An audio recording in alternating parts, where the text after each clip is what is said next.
Despite what the cynics have led you to believe, freedom from economic slavery is possible. The only thing blocking the path to freedom is the will of the public.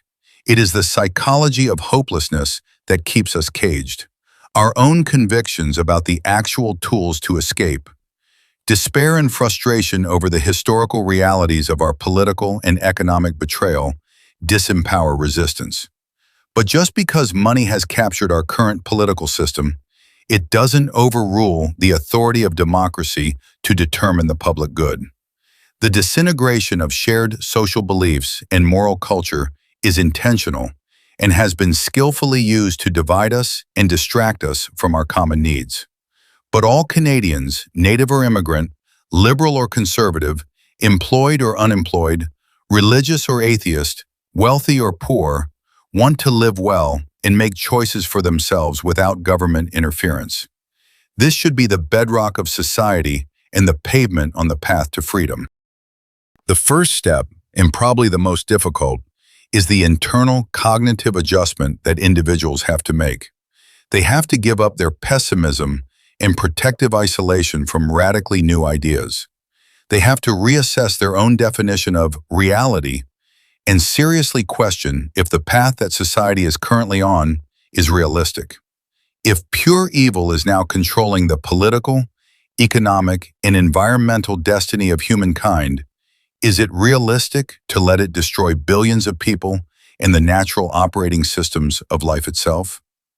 Common sense is the public's most powerful weapon to use against the maniacs now in control.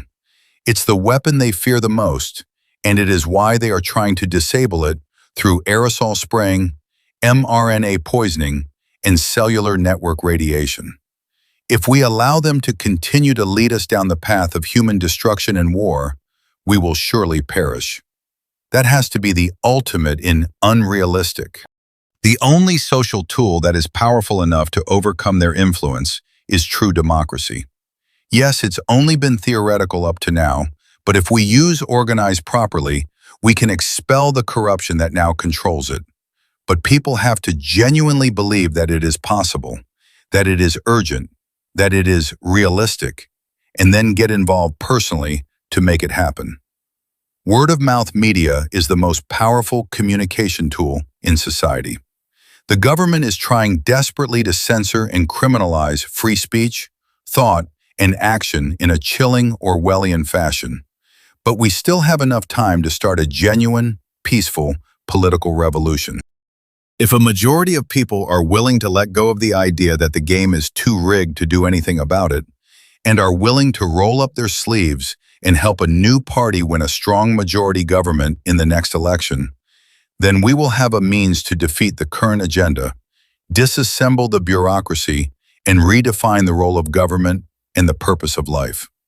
So step one is the internal realignment of individual beliefs, overcoming cynicism, recognizing the urgency of the situation, and mobilizing individual citizen involvement and coordinated action. Like I said, step one is probably the most difficult, but step two may be just as difficult as step one. Getting people to agree on a replacement for the current political, economic, and financial systems and the new role of government in society is going to be a doozy. Here, the keep it simple and succinct KISS rule is crucial. A winning party must clearly define the foundational moral principles that a new society will operate on. It must state clearly in unambiguous language what the shared goals of civilization are and define what the relationships and responsibilities will be between individuals, the state, and corporations if they are allowed to continue to exist. The platform need not attempt to address every individual issue or social problem that now exists. To do so would alienate more people than it would attract. All that is needed is a strong explanation of a new vision for a freer, more humane world that does not exploit either humans or the natural world unfairly or needlessly. As anyone who has been following me knows, I have some highly developed alternatives to offer to the discussion. But public consultation must dictate the final platform of any new party. Step 3 is to communicate the news that there is now a real alternative to the current corruption that is hell-bent on our destruction, and to install candidates in every riding from coast to coast. Here is where the power of positive human energy defeats the power of evil. People animated with the love of genuine truth have an unstoppable effect on others. The best way to change minds and bring people on board is by stimulating public discussions, to penetrate established viewpoints, by asking probing questions that force respondents to think deeply in order to formulate answers to defend their existing beliefs. Social media platforms can still be used, for now at least, to get new information out. Face-to-face public meetings are more effective, however, and can be organized as small kitchen table or local neighborhood events. Larger citywide functions can be held in libraries, community centers, and outdoor markets and festivals. Specific party strategies and fundraising options will be discussed in a Part 2 if the public response to this initial plan justifies a continued effort.